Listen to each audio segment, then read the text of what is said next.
Alright, back for another chapter to review, another chapter to edit. Working on chapter 10 now. A little bummed out. I was supposed to see the wife today. Spend a little time with her. That was kind of the hope, kind of the plan. And she got too burned out on people.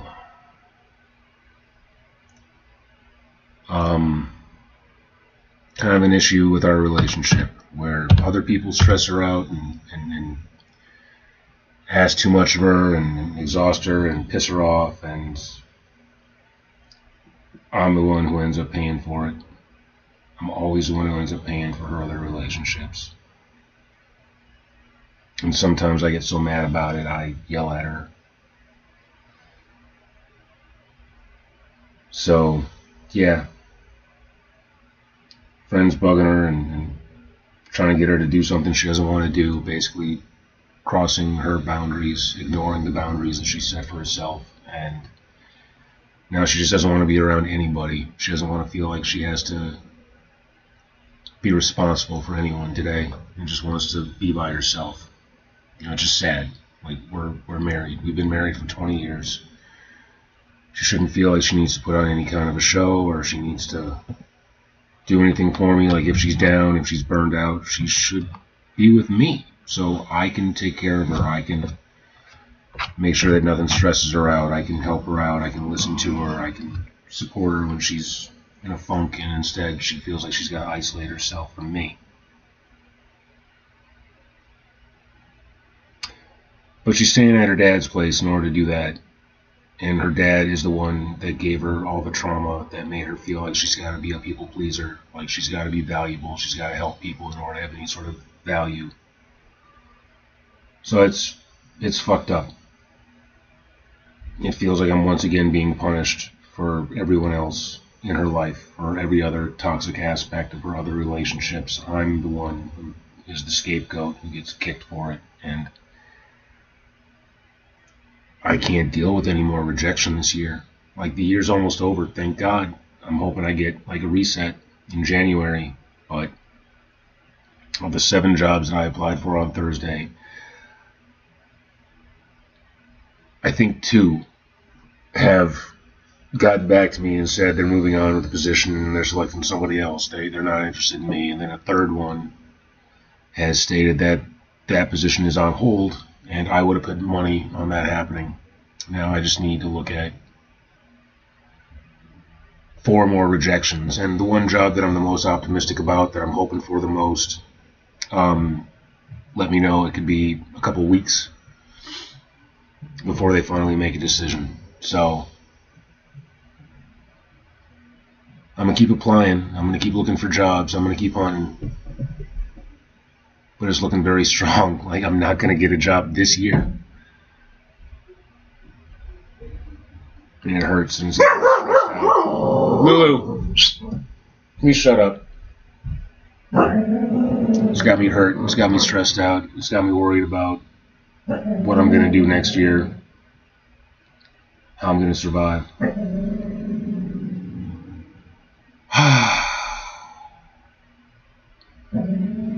Do what I can, which is streaming and editing, trying to create something that I can get hopefully some return on. So I need to finish this book. Chapter 10. So let's see, I got my ChatGPT up. Here we go. Sorry, fruit fly.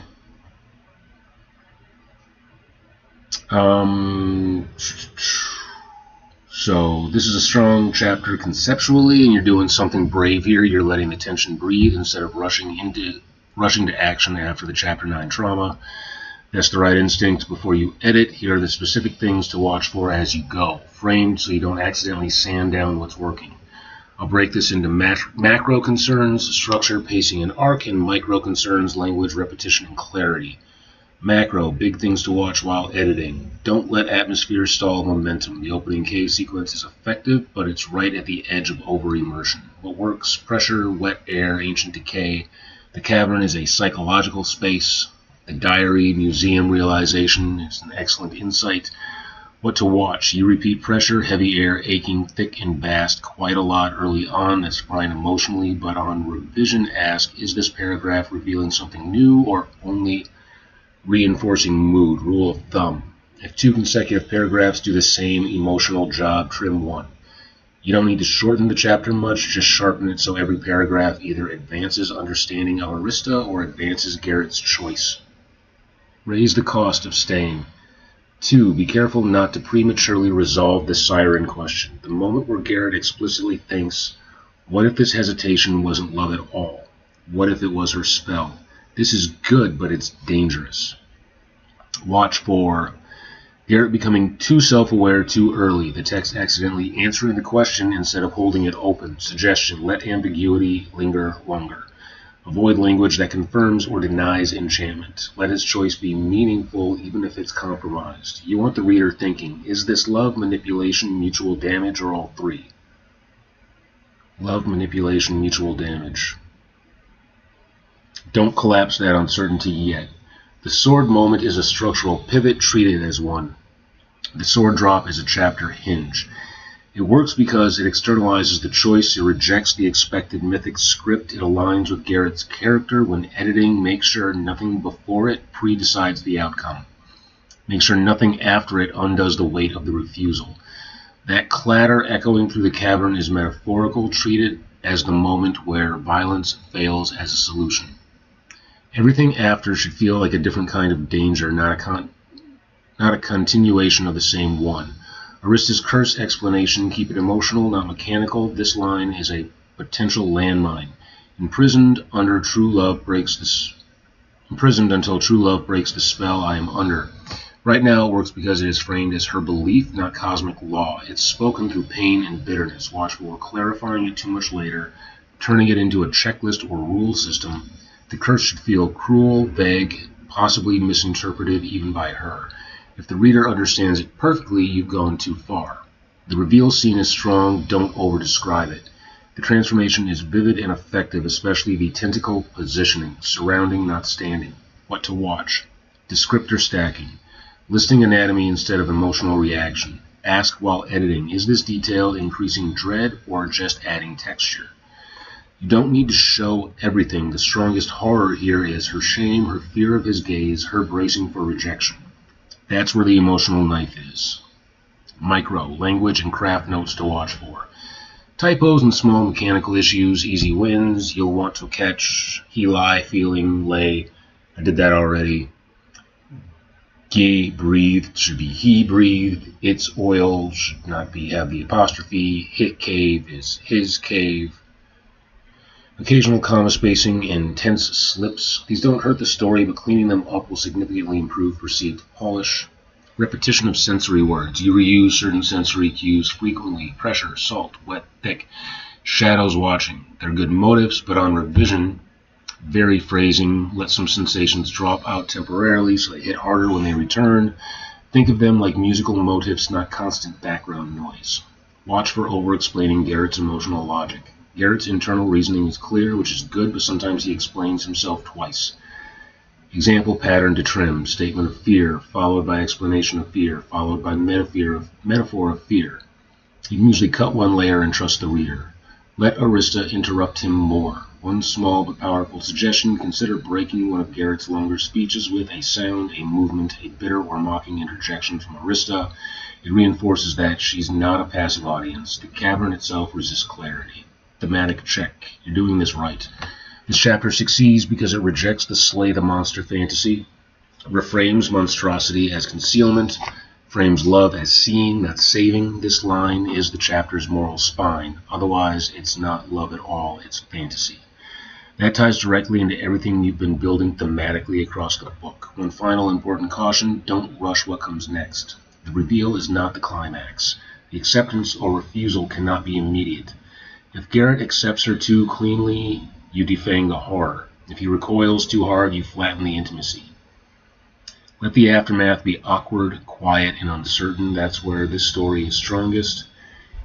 If you want next, I can do a line level edit pass on the opening 3 to 4 pages, help you decide where to cut 5 to 10% without losing mood, or help plan the emotional fallout chapters so this reveal has lasting weight. You're very much on the right track here.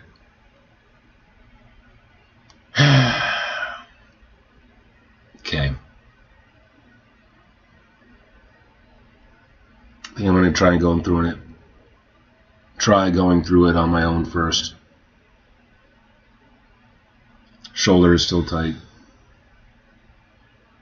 Still miss the wife. I was so upset I had to go into ChatGPT because it's way fucking cheaper than therapy is, and vent about what I was feeling about my disappointment for not getting to see my wife today. It's so unfair. It's so fucking unfair. And it's her getting burned out and not wanting to see me because she's being harassed by a friend that she's already seen tomorrow, and the reason I'm not going to see her tomorrow. And I'm so sick of this. I'm so sick and tired of her social obligations, of this other life interfering with our own marriage, with our own relationship. I'm so sick of her people pleasing and just... I want my wife like it's supposed to be us. It's not supposed to be us and everybody else. But it feels like for every single argument, I'm not arguing with her, I'm arguing with her whole social circle at one time. And they can all be toxic and annoying and upsetting and bother her, and I'm the one who gets punished for it.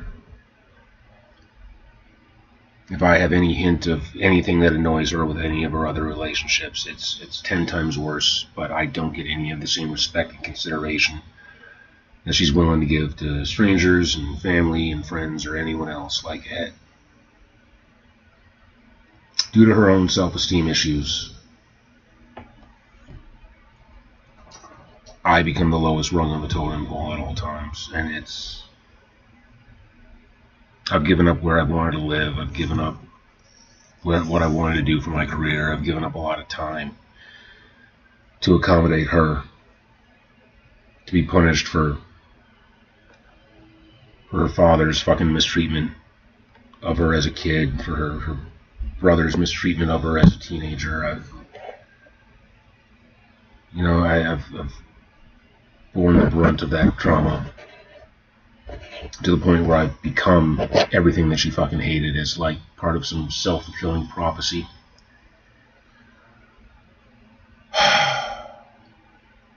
So, yeah, ChatGPT recommended I just watch a familiar show, eat some cake, drink some tea, take care of me for a little bit in order to self-soothe without disassociating too much, or, dissociating. Trying to get that one right. So I was really in no state to work, even though that's what I wanted to do.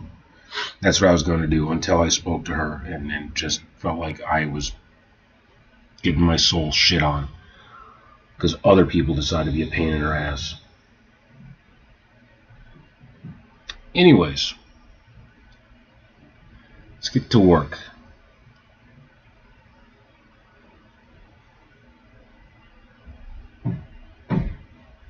Pressure pounded behind his eyes. Okay, well that's the first issue right there. Pressure pounded behind his eyes. No, it should be pressure pounded behind Garrett's eyes.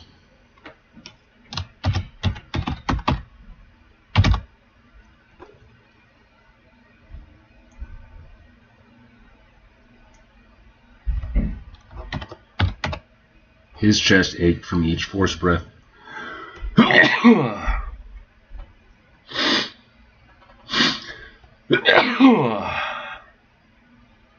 Excuse me. Ew. That's gross.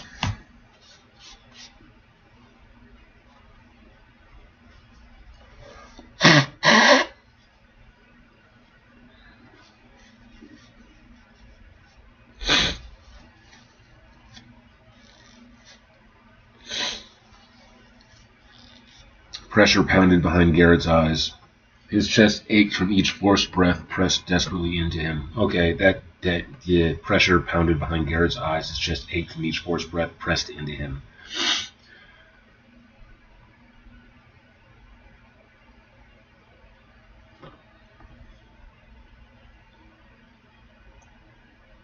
Okay, I'm going to take breath.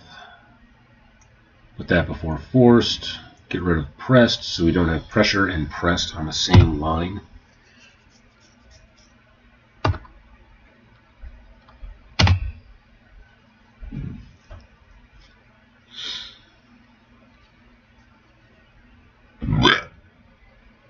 And then his chest ached, his eyelids raised slowly. His and his. His chest ached from each breath forced desperately into him. His eyelids raised slowly against the pale light. Great. My fucking neighbor is home. Heavy-set woman who has even heavier footsteps.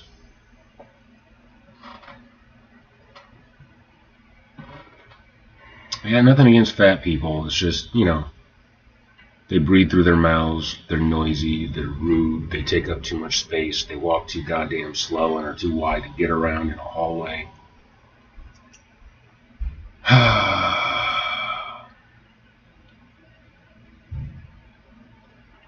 His chest ached from each breath forced desperately into him. His eyelids raised slowly.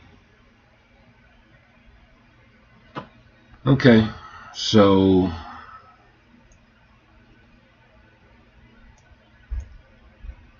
slowly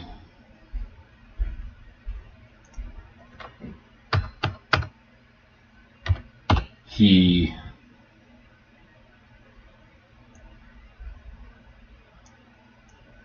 raised his eyelids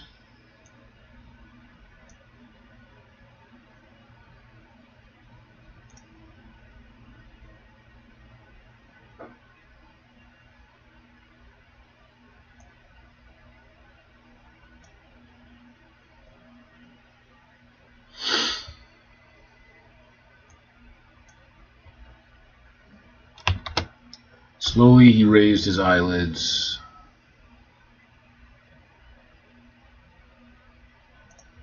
Kinda, but against the pale blue lights, he could hardly tell.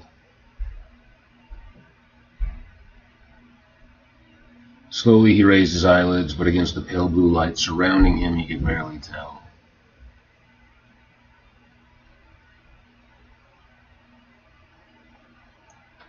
Barely tell? Do I like hardly tell?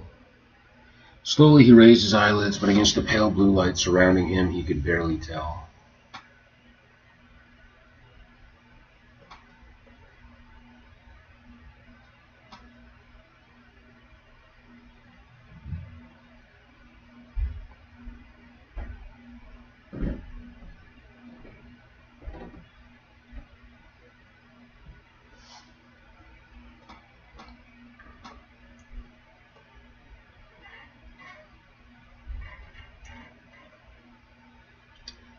Slowly he raised his eyelids, but against the pale blue light surrounding him, he could barely see anything.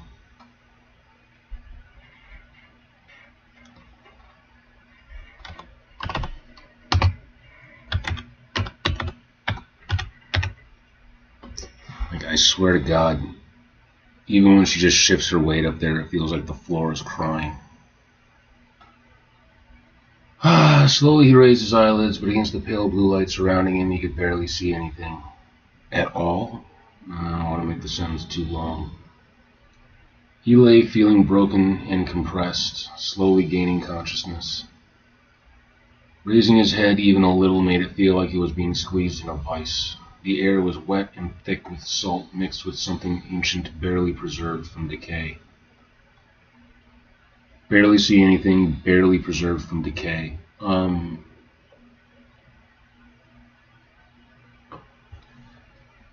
So yeah, hardly was the right call. Just instinctively felt that. I could hardly see anything. He lay feeling broken and compressed, slowly gaining consciousness. Raising his head even a little made it feel like it was being squeezed in a vice. The air was wet and thick with salt mixed with something ancient, barely preserved.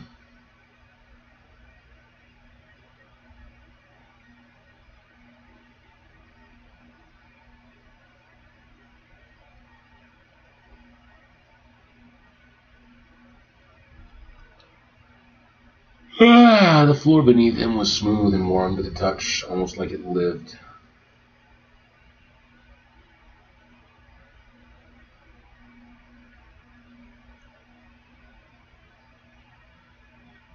All around, the dripping sound of something leaking in echoed in his aching skull, resonating through his teeth.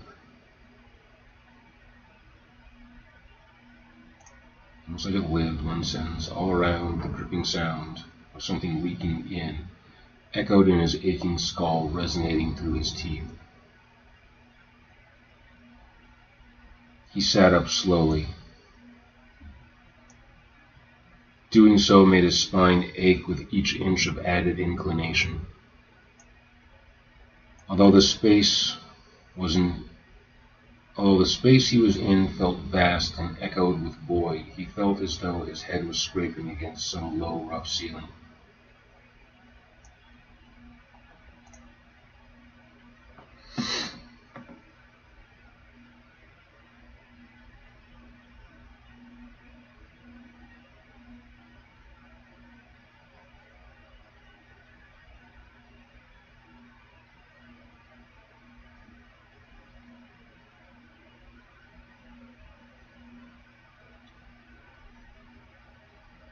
Slowly his eyes adjusted to the pale, unearthly light.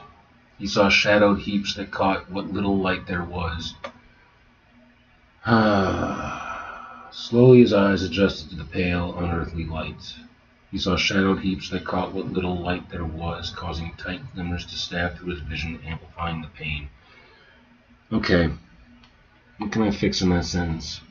He saw shadowed heaps that caught what little light there was. He saw shadowed heaps that glimmered. That caught what little light there was, causing tight glimmers.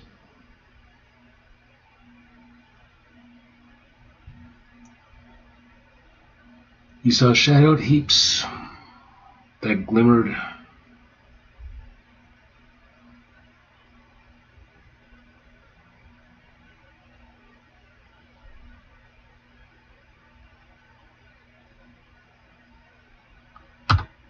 Saw shadowed heaps that glimmered.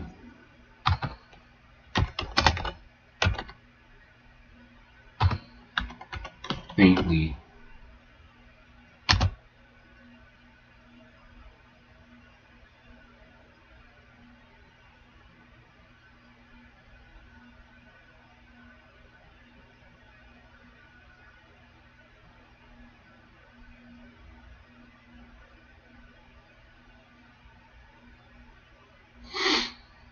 Slowly his eyes adjusted to the pale, unearthly light. Slowly his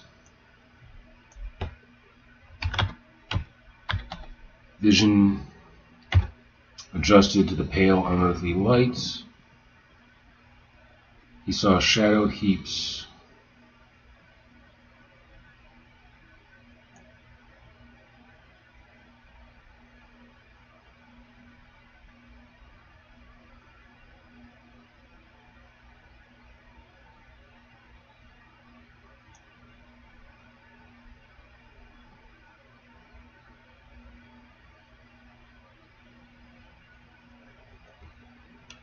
shadowed heaps glimmered faintly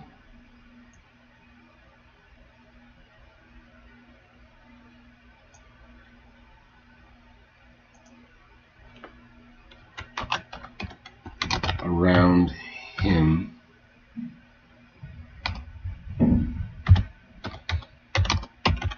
just enough to stab through his eyes.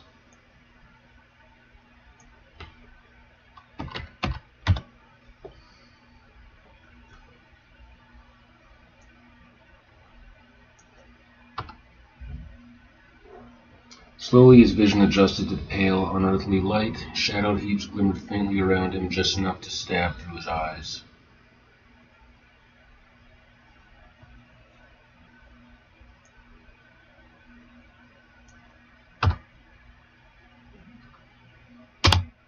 Just enough to stab his eyes. The air tasted metallic and caught in his throat.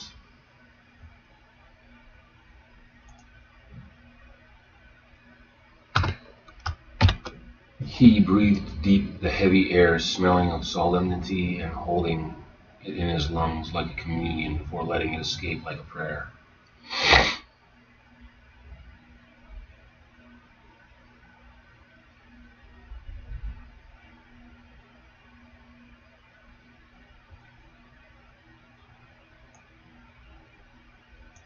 He breathed deep the air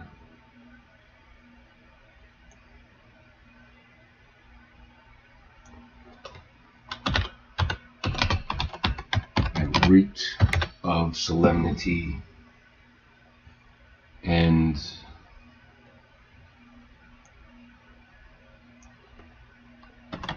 held it in his lungs like a communion before letting it escape.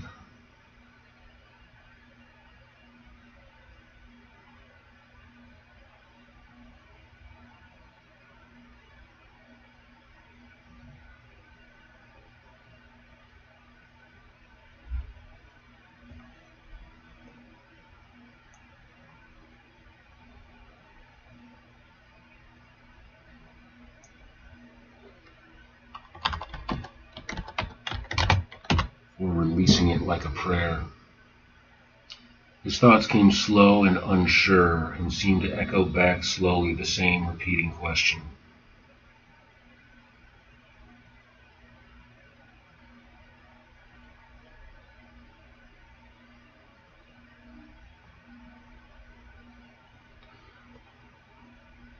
His thoughts came slow and unsure and seemed to echo back slowly the same repeating question. What hell had he been dragged into now?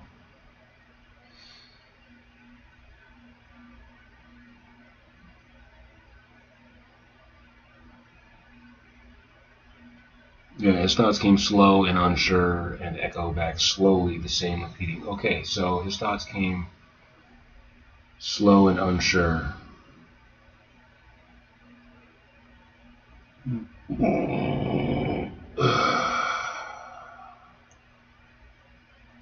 Okay, ditch the weak speak, seemed, and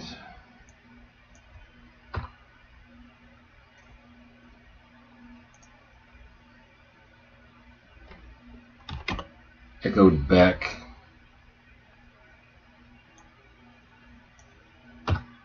the same repeating question.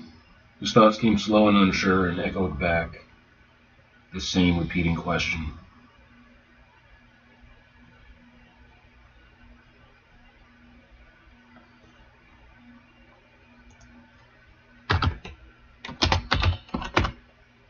His thoughts came slow and unsure as they echoed back the same repeating question.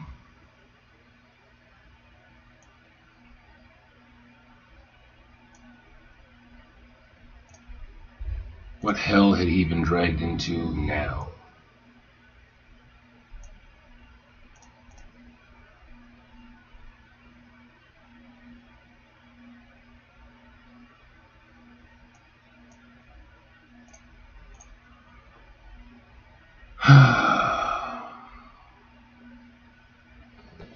Let's see.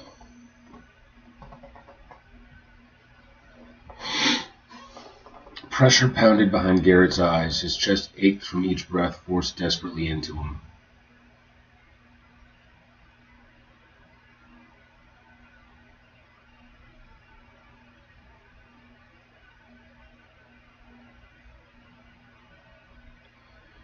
Pressure pounded behind Garrett's eyes. His chest ached from each breath forced desperately into him, or each breath that had been forcefully pressed into him.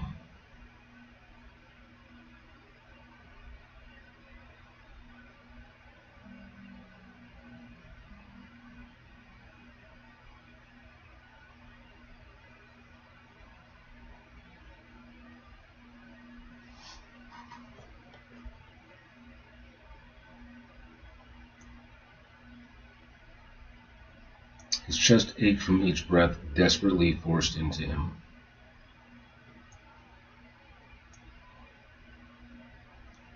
Slowly he raised his eyelids, but against the pale blue light surrounding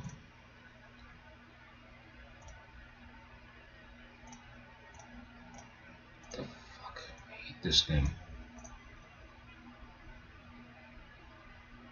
But against the pale blue light surrounding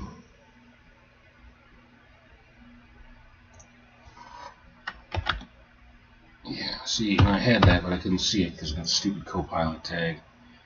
But against the pale blue light surrounding him, he could hardly see anything.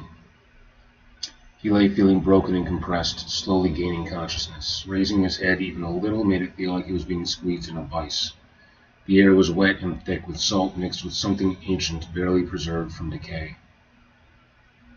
The floor beneath him was smooth and warm to the touch, almost like it lived. All around, the dripping sound of something leaking in echoed in his aching skull, resonating through his teeth.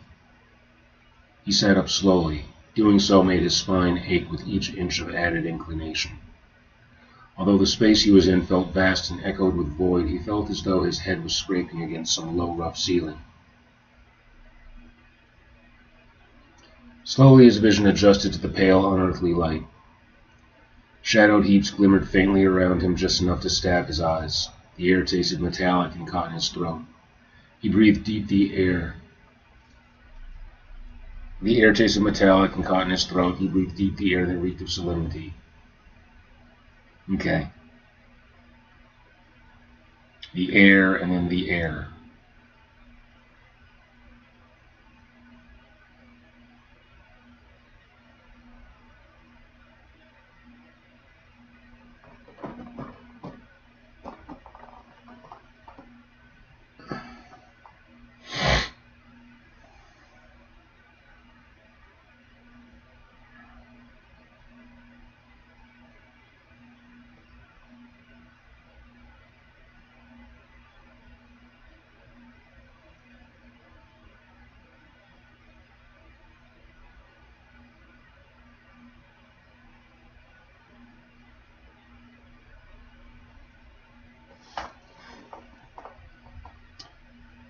The air tasted metallic and caught in his throat.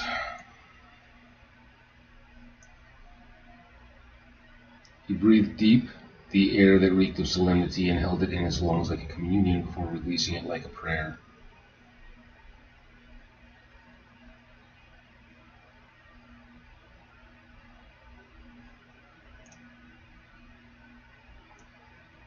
This is nice. It's poetic and it's pretty words. He breathed deep the air that reeked of solemnity and held it in his lungs like a communion before releasing it like a prayer. But it's wordy. The air tasted metallic and caught in his throat. Yeah, both those sentences are doing the same thing. I'm wondering if the shorter one isn't doing it better. Right now, I am definitely in that state where it's better to cut words than it is to add. Unless I'm explaining something, unless I'm really developing something. He breathed deep the air that reeked of solemnity and held it in his lungs like a communion before releasing it like a prayer. I like the tone that gives. But the air tasted metallic and caught in his throat. That's a much simpler way of saying it. It's more of a gut punch. Less something you gotta think about and ponder. His thoughts came slow and unsure as they echoed back the same repeating question, what hell had he been dragged into now? See, that line was a nice contrast with the one that I deleted, but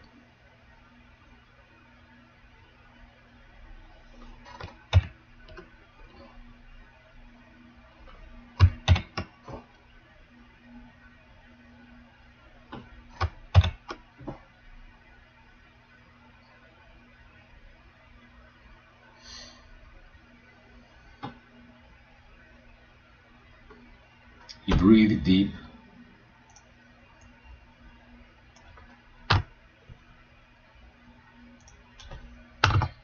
The reek of solemnity and held it in his lungs like a communion before releasing it like a prayer. Does that make sense?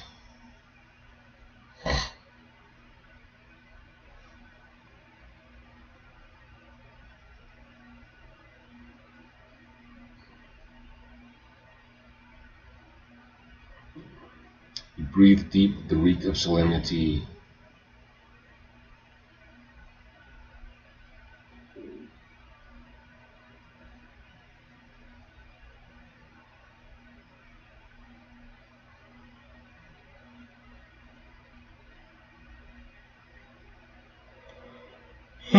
Why is he breathing deep?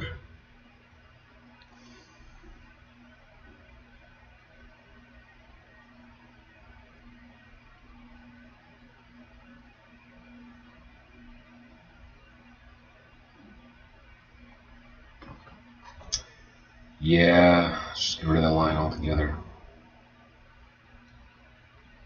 Just doing too much and not enough at the same time. His thoughts came slow and unsure as they echoed back the same repeating question, what hell had he been dragged into now? Yeah, it does enough. As he gained a better sense of his surroundings, he realized he was in a vast cavern.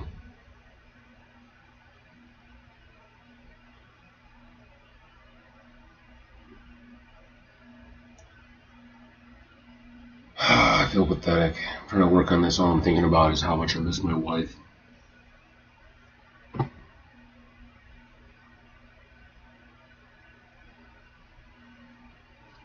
We really need to get on vacation. The dream right now is to finish this, publish it with illustrations and a cover, and then go to Greece.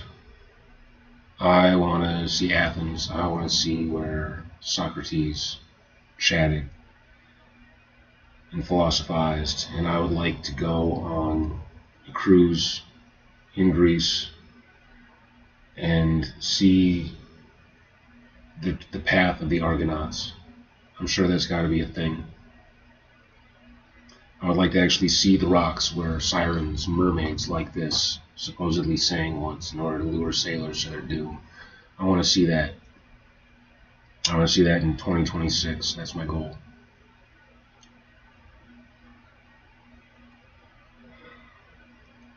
As he gained a better sense of his surroundings,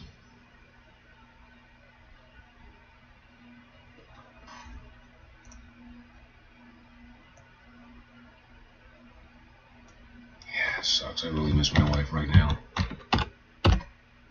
Garrett realized he was in a vast cavern, many times larger than his cave by the pond.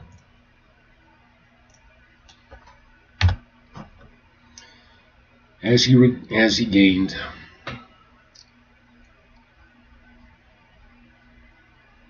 gained a better sense of his surroundings,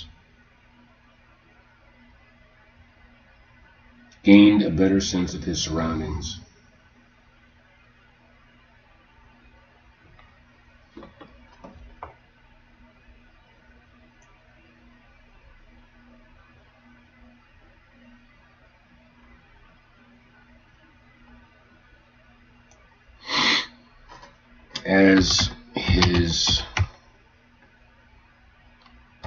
senses adjusted, Garrett realized he was in a vast cavern, many times larger than his cave by the pond.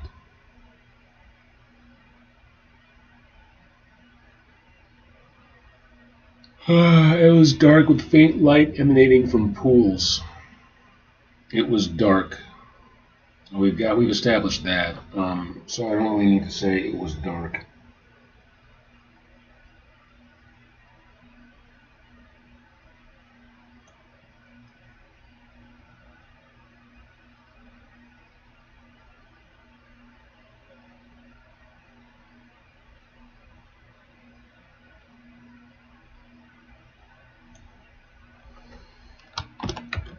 What light there was was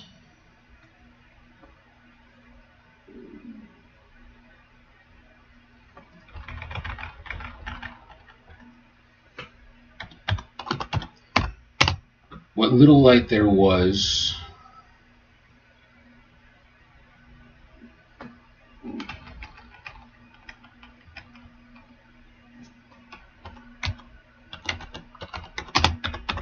emanated from pools that dotted the floor around him.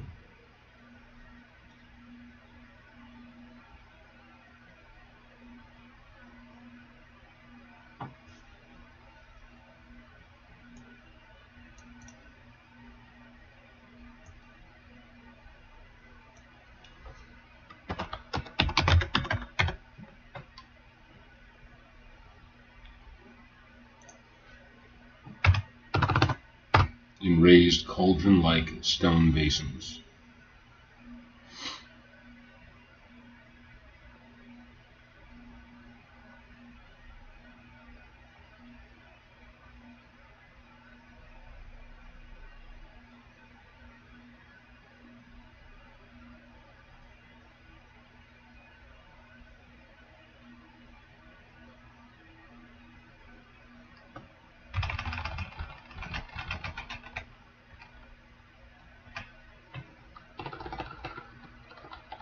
Raised stone basins.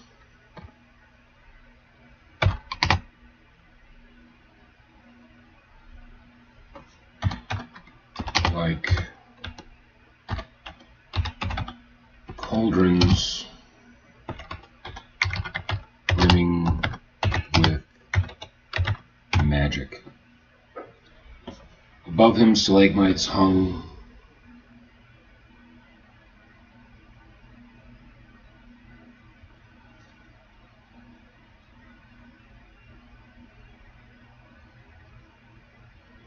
like daggered chandeliers, and then like cauldrons, like daggered chandeliers.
Above him hung daggered chandelier stalagmites, slowly dripping with some ominous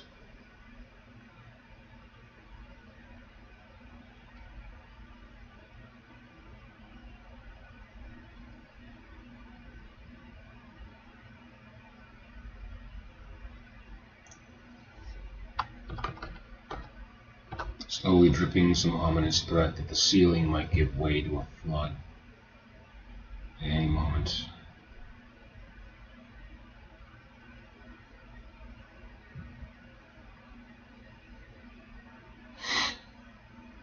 Above him hung daggered chandelier stalagmites,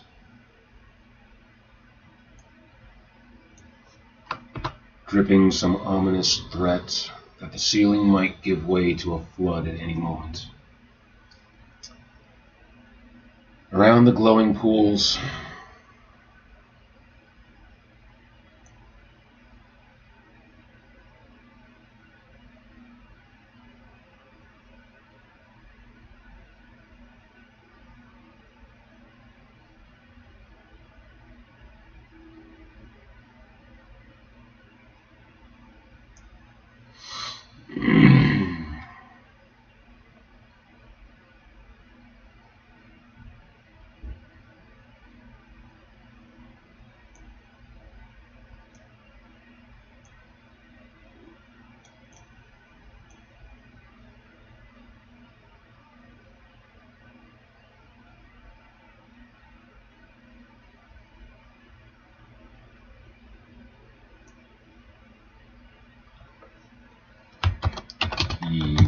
was surrounded by mounds of gold and jewelry, shells and bones, many of them human.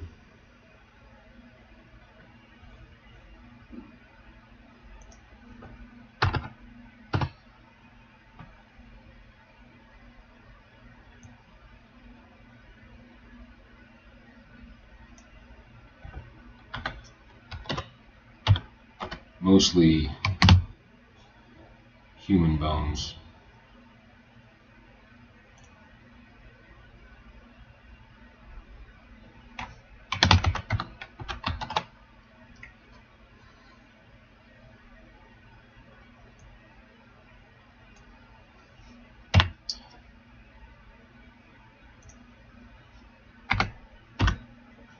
Their skulls sat upon the treasure.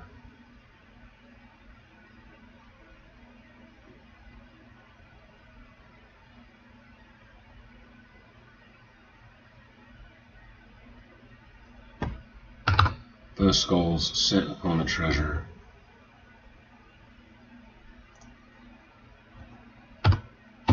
Set upon the treasure seemed to mock him, as well as invite him to share their fate. Beyond these were larger bones, like the ribs of a wall.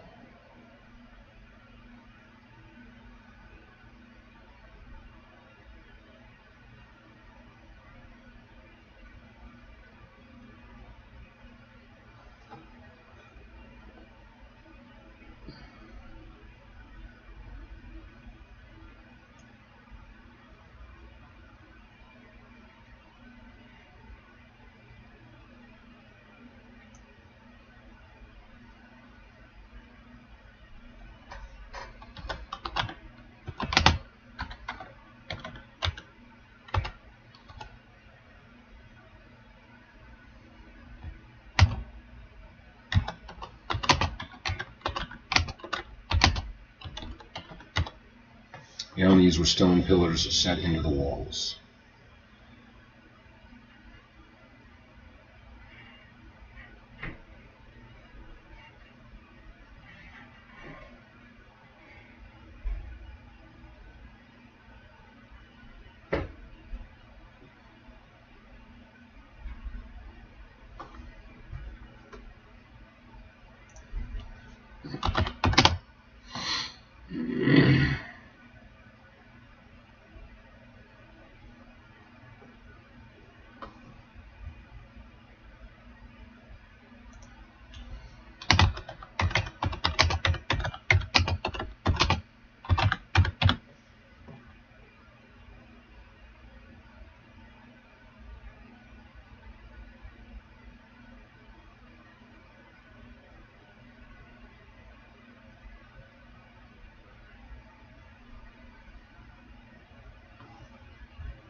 Skulls ornamenting the treasure seemed to mock him, as well as invite him to share their fate.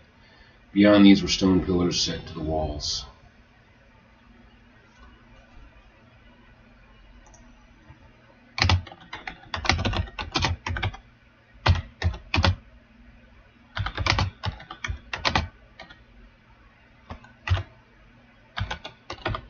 The ribs of some Leviathan. It's spelled Leviathan. It's Than? Than. Leviathan. Okay. Garrett rose cautiously.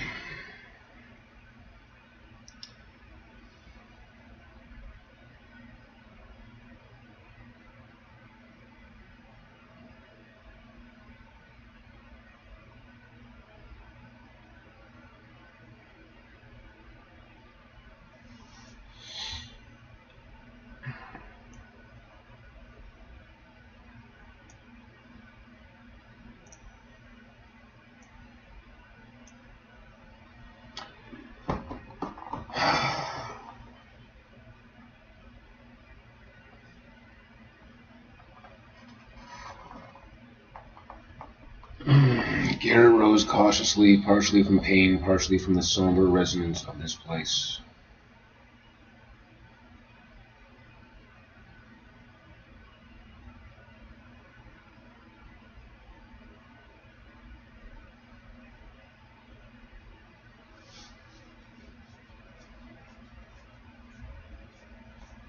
The pressure was immense and made him swoon as he stood, the air heavy as if not fit for human lungs. Where he might have marveled at the riches surrounding him, he was repulsed by the tarnished, salt-eaten remnants of glories past. The jewelry hung tainted by faded memories of rust, all cast carelessly aside, while the shells and bones lay in ornamented arrangements of spirals and Gothic blooms. The order was chaotic in a way that was less honorific and more clinging to some vestige of hope long since expired. Do I need this paragraph at all?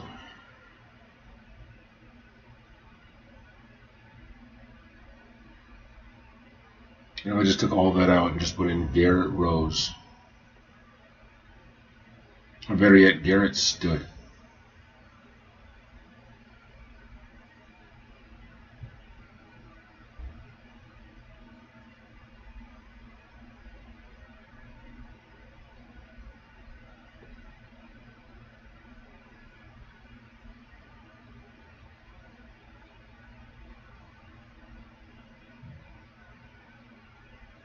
Garrett stood, but remained bent in a mix of pain and caution.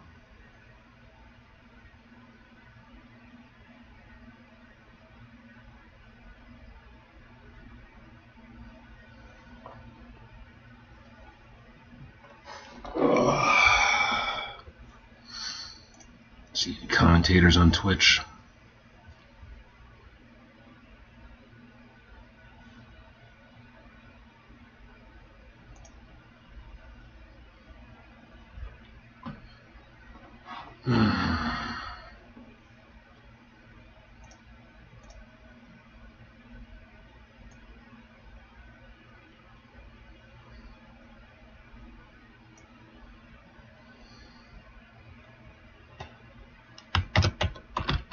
Garrett stood, but remained bent from a mix of pain and caution.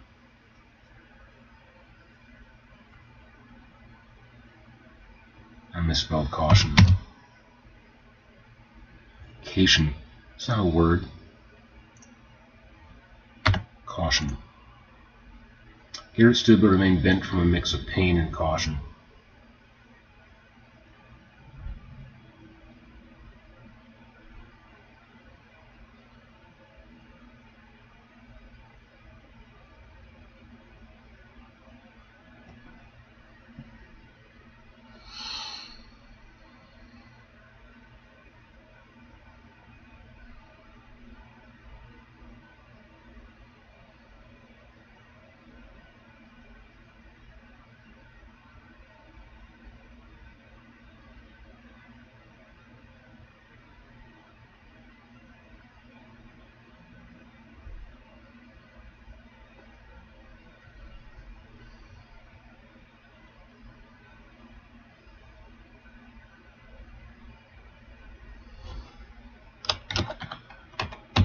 Something breathed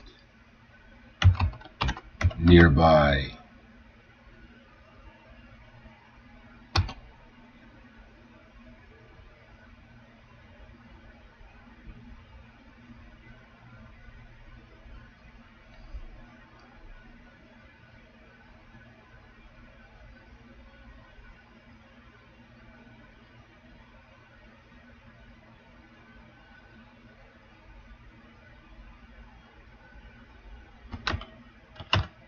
That felt like it might be the cavern itself.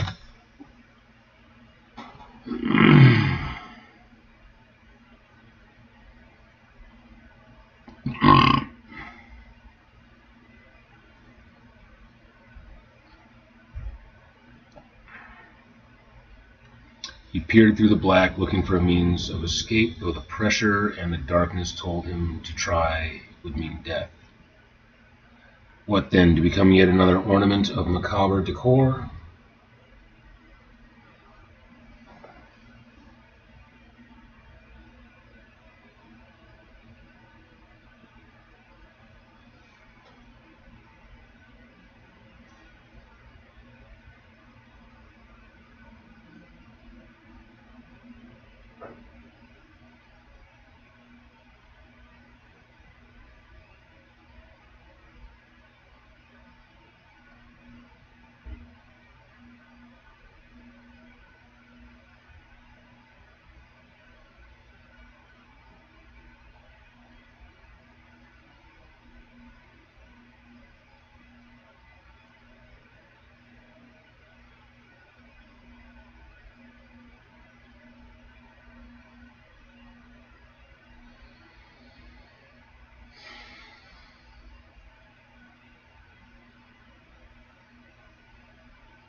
He wanted to flee.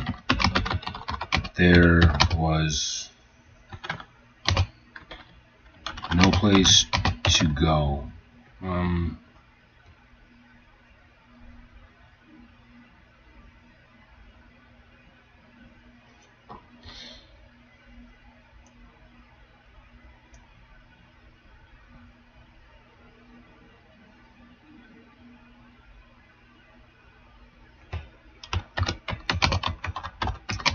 Every instinct was to escape.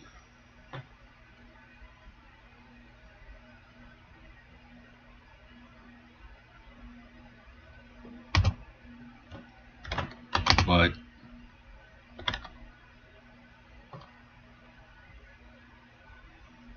every instinct was to escape, but his higher faculties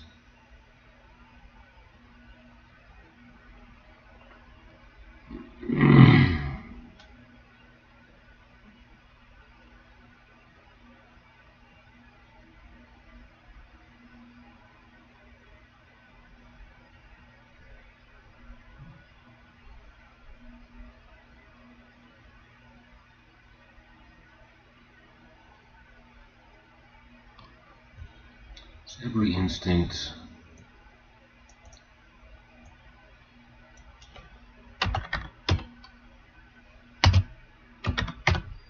told him to escape, but there was nowhere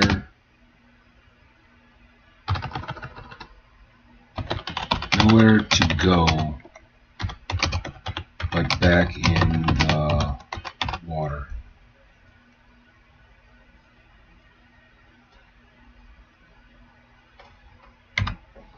Garrett stood but remained bent from a mix of pain and caution. Something breathed nearby that felt like it might be the cavern itself. His every instinct told him to escape, but there was nowhere to go but back in the water.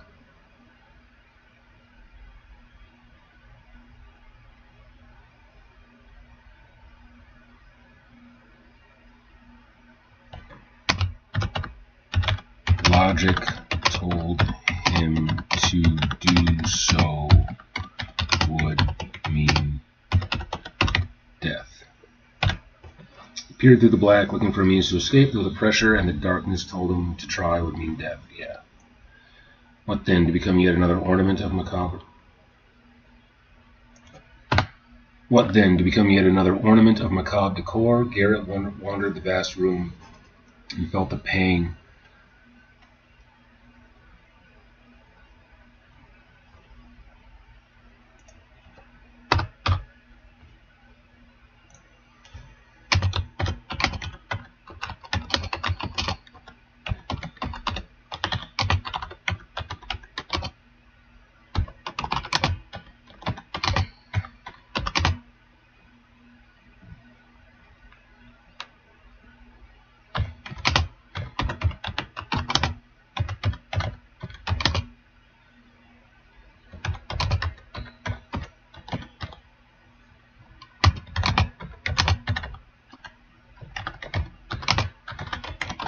as if lovingly placed.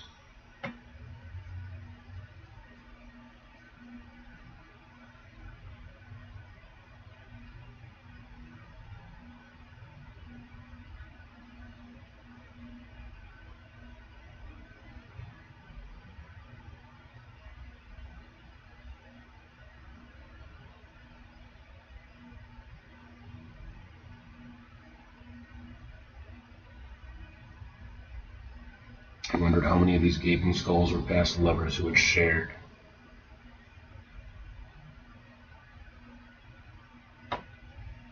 this same fate.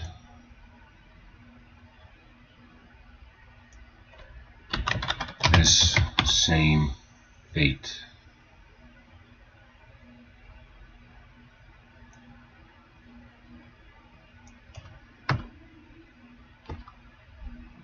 At his feet lay lanterns and compasses, cutlery and coins all littered with equal care or carelessness, as though purpose and value meant nothing.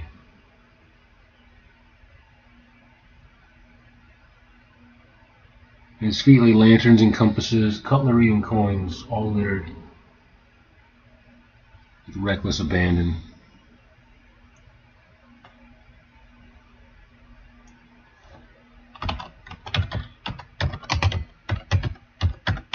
Reckless abandon.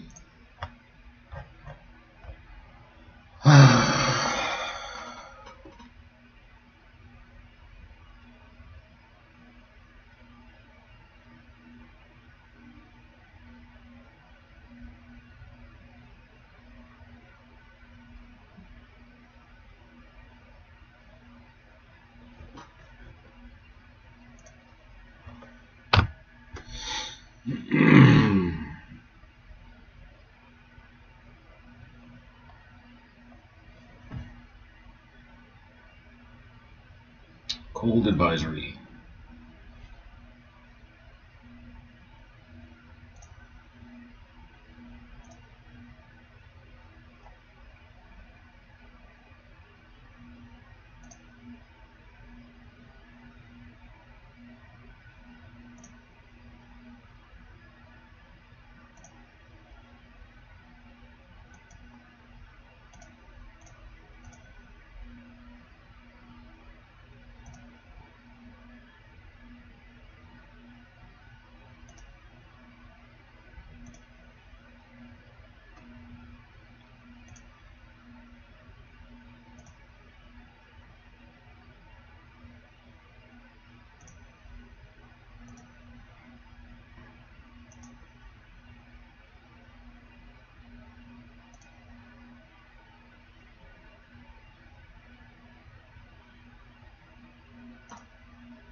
Really?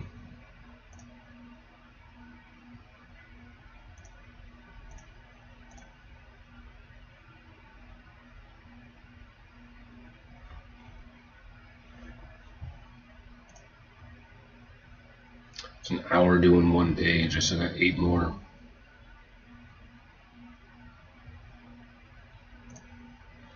I'm going to take a little break. I'll be back. Yeah, I'm going to call it for now. Can't really get my head into it. It's happening slowly. I actually do a quick critique.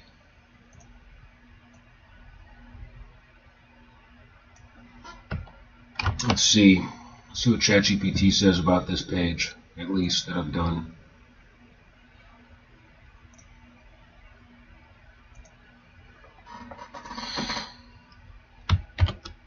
How are my first page revisions so far?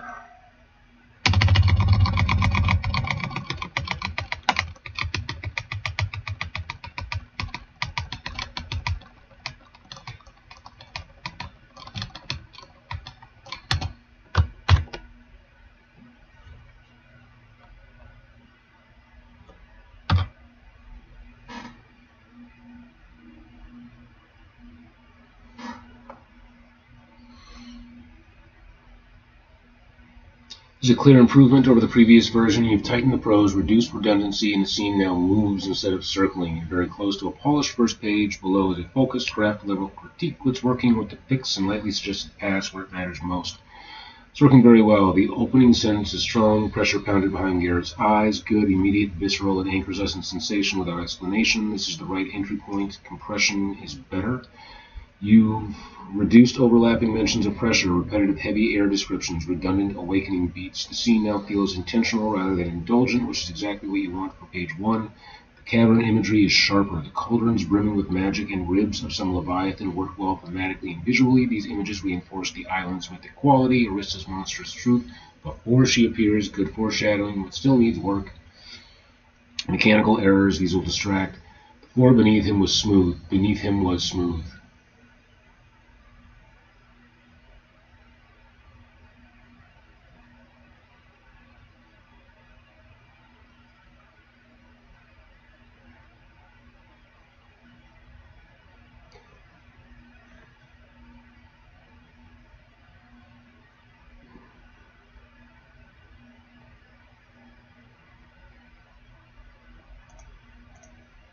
Okay.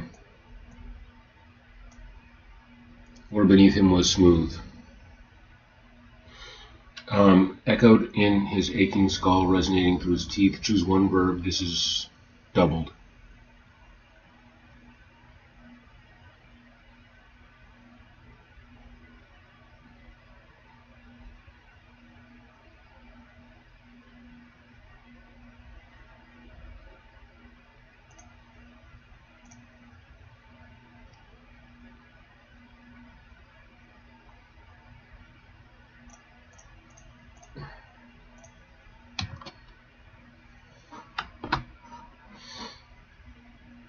All around, the dripping sound of something leaking in echoed in his aching skull, resonating through his teeth.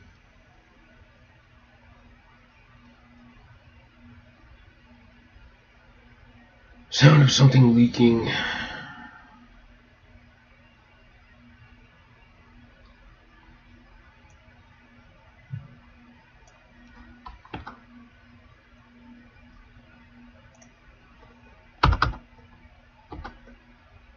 Resonated through his teeth.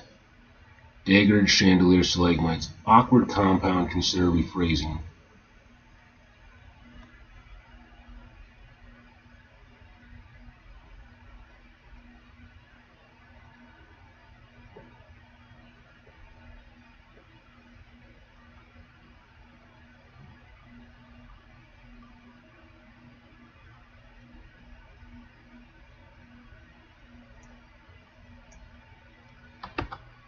Hung chandelier stalagmites dripping some ominous threat that the ceiling might give way. Logic told him to do so, that to do so.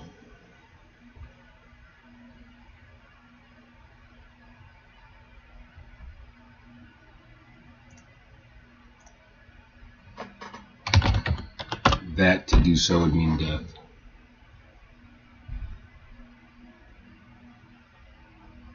Sentence overcrowding, too much in one breath. Example, as his senses adjusted, Garrett realized he was in a vast cavern many times larger than his cave by the pond. This is doing time transition, character realization, spatial comparison all at once. Consider splitting for clarity and rhythm.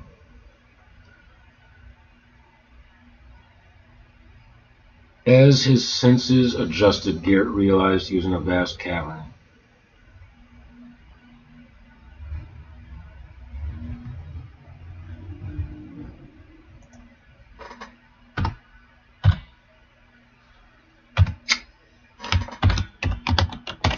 It was many times larger than his cave by the pond.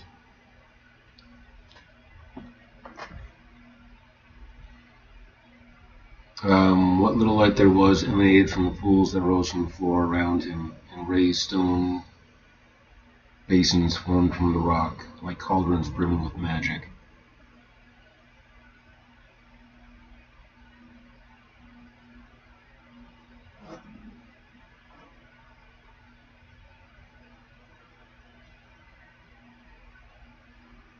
Syntactic Syntactically, it's heavy. Okay.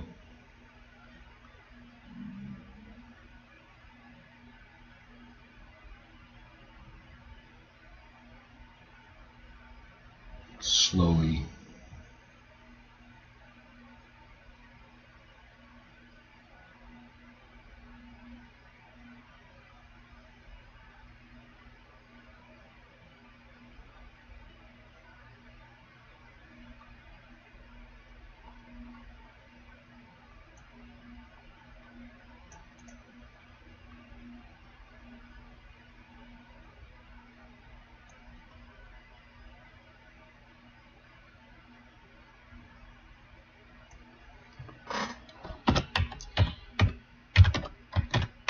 Reluctantly, he raised his eyelids,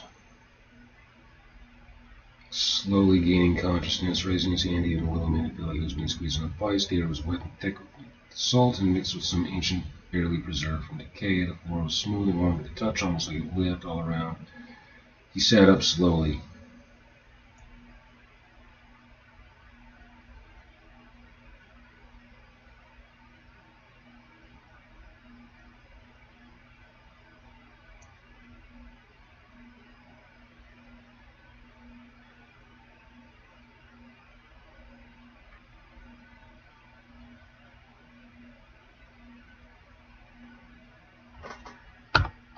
He sat up. Doing so made his spine ache, all his basic thought was past. Slowly, his vision adjusted to the pale, unearthly light.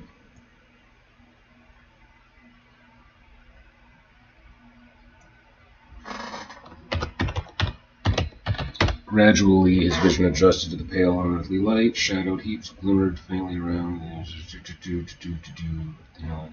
his senses adjusted, Garrett realized he was in a vast cavern. It was many times larger than escaped by the pond, but little like there was emanated from pools and stars, glowing with magic.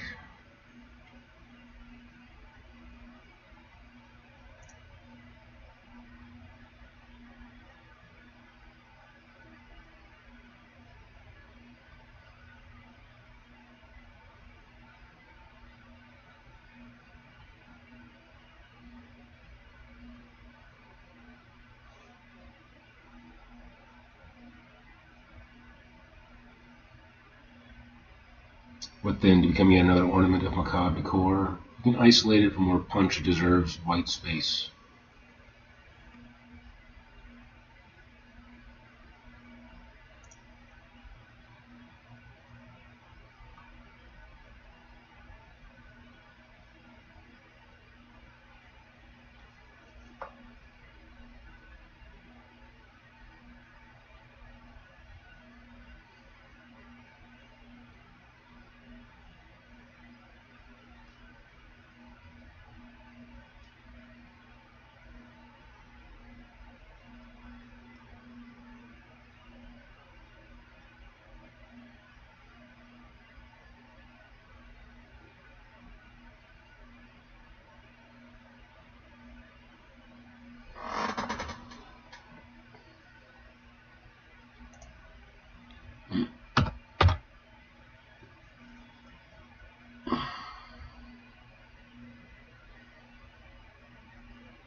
Your vision shows better control of pacing, cleaner imagery, more confidence in what to leave unsaid. You are now at the stage where improvements are surgical, not structural. That's a good sign. If you want next, I can do a full line.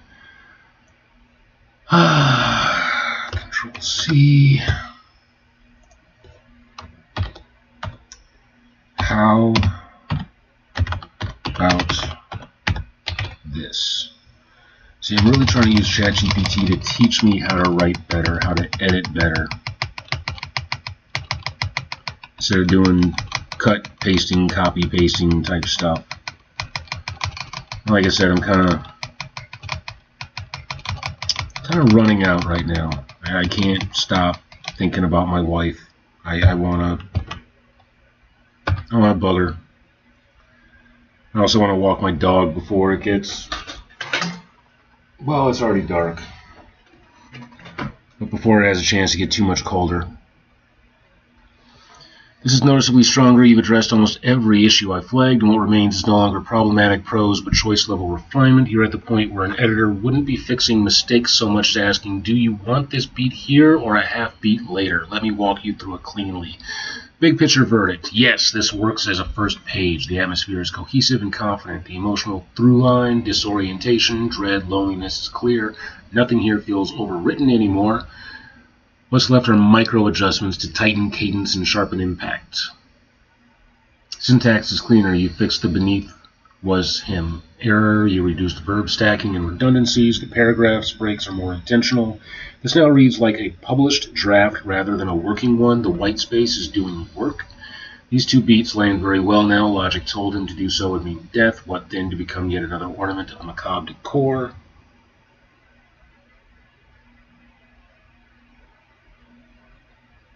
Excellent placement. That's a hook. Imagery is focused, not competing. You're no longer stacking metaphors on top of each other. Each image earns its place. Cauldrons, leviathan ribs, ornamental bones. They reinforce one another instead of shouting. Remaining suggestions, optional but valuable. These are polished, not corrections. One sentence still carries too much weight. Although the space he was in felt vast and echoed with void, he felt as though his head was scraping against some low, rough ceiling. Yeah. The sentence is conceptually good, but rhythmically dense. Suggestions split for breadth and clarity. Example. Although the space felt vast, echoing with void, he had the unsettling sense that his head was scraping against some low, rough ceiling. I like that. Or even the space felt vast, echoing with void, and yet, see, this is suggesting a period and then starting in the next sentence with and. I hate that. I really, really hate that. And yet, he had the unsettling sense that his head was scraping against some low, rough ceiling.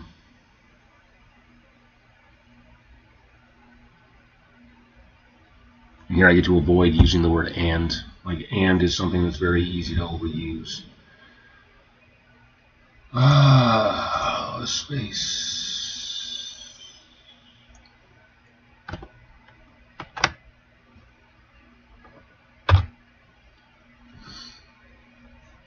Consider trimming one modifier cluster, pale, unearthly light. Both words work, but together they soften each other. You could drop one depending on tone. Pale light or unearthly light, not mandatory, just an option.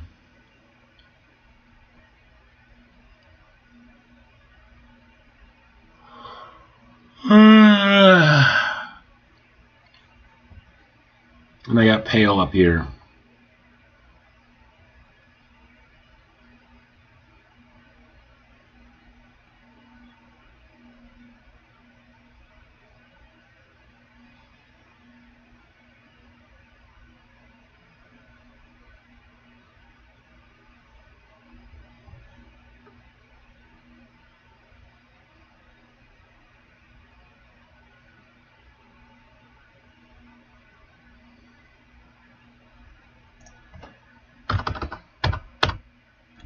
The unearthly light, mythic, ominous, not mandatory, just an option, slight repetition of adjusted.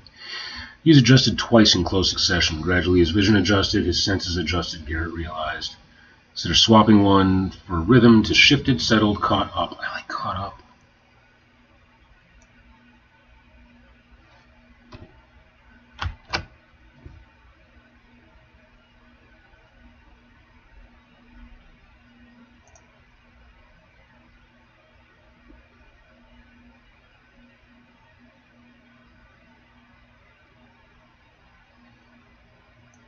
Or as his senses settled.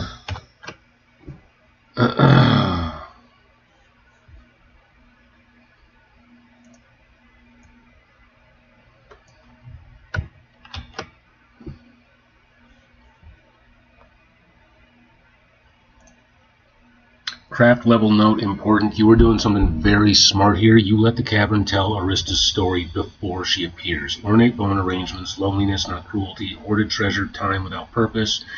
Human remains, intimacy that ended badly. This primes the reader to feel pity before fear, which makes her reveal later far more powerful. That's not accidental, that's good storytelling instinct. Final verdict. You can confidently move forward with this opening.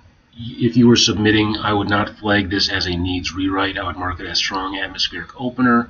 I'd keep reading. If you want next, I can help you decide if this is the best possible opening line edit the next 2 or 3 pages for consistency, or help you ensure Chapter 10 mirrors Chapter 8 emotionally. They already rhyme nicely. You're very much in control of this now. Sure, Chapter 10 mirrors Chapter 8. Okay, I'm curious. How does this chapter mirror Chapter 8?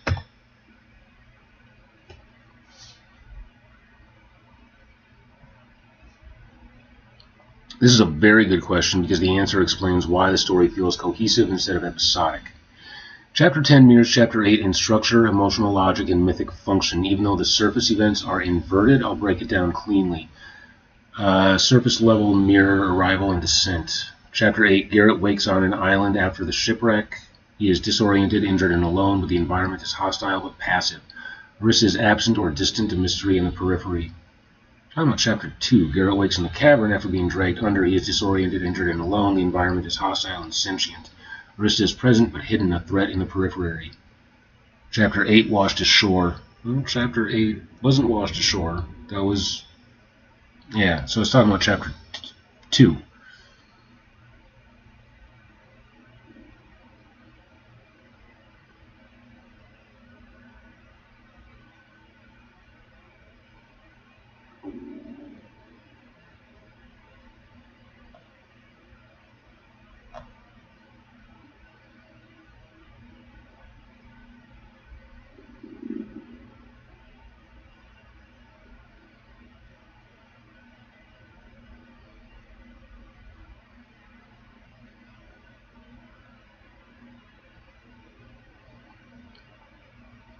You mean copy beats, you transposed them.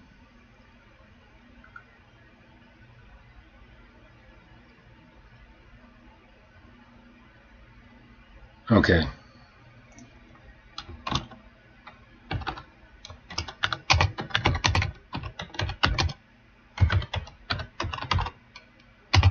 So you meant Chapter 2.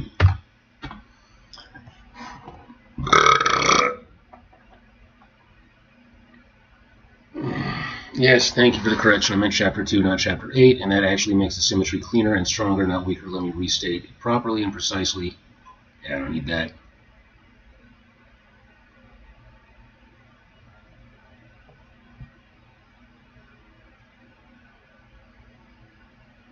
Okay, so rejected by the sea and contained by the sea. Yeah, okay. I was curious, Chapter 2. It does that sometimes. It'll get chapters mixed up. That's an indication that the chat that I'm having has gotten a little bit long and it's having a hard time reliably checking back on information.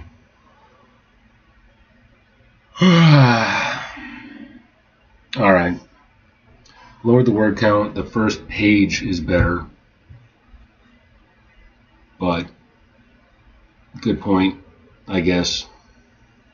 It's an hour and 24 minutes working on one page.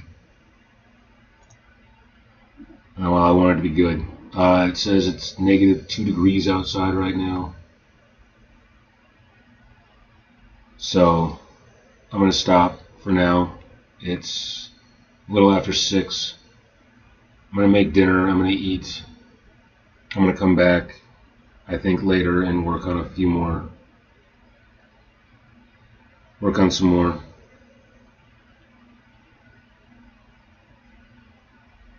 Yeah, I feel good about just cleaning up this one page quite a bit.